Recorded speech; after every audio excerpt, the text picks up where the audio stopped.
Are you somebody who overshares a lot? Do you apologize even when you're not in the wrong? Do you feel inadequate on most days? Here are a couple of signs that you may have CPTSD.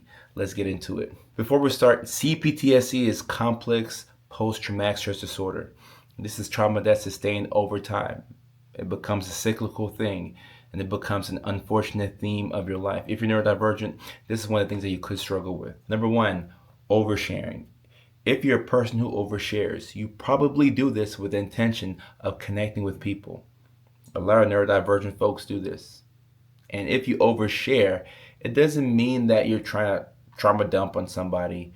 You're likely connecting with that person. That's how you connect with people. You don't want the small talk. You want to get straight to the heart of the issue.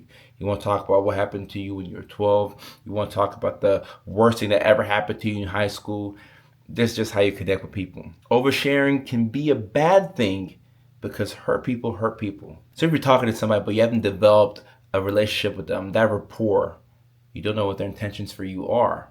This is why a lot of people who have CPTSD or a lot of neurodivergent folks get stuck in these situations or relationships with people who have narcissistic traits and tendencies. And it's not that these people are looking for people who don't know how to set boundaries and people who say too much to traumatize. But if you overshare, you do put yourself at a great risk of running into people who may not have your best interests at heart. Number two, over apologizing. Why are you apologizing?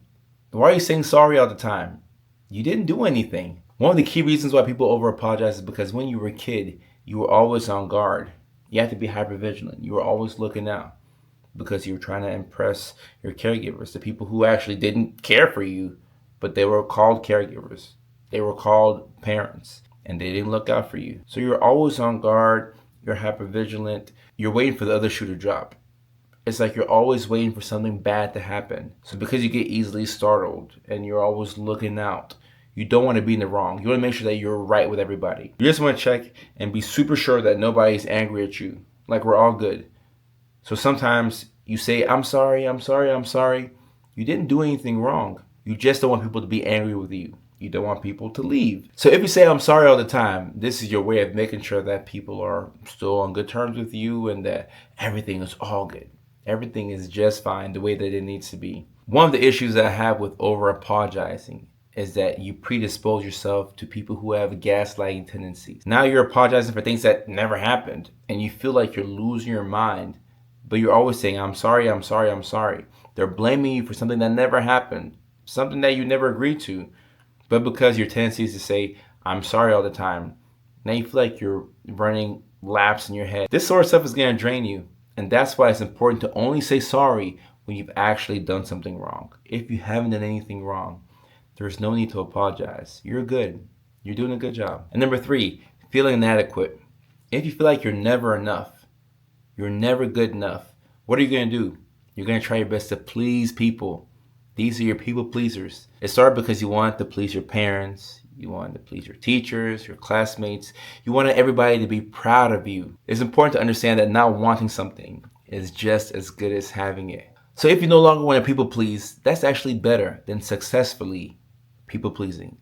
And to think of it, you can't actually successfully people please. You will never please people. You can do your best to be the person that your mom wants you to be, the person that your dad wants you to be, the person that your spouse wants you to be, the person that your boss wants you to be. But people will always take issue with what you do. So why try and please people? You're enough. You're good just the way you are, and you don't have to prove your existence to anybody. So even on your hardest days, just remember that.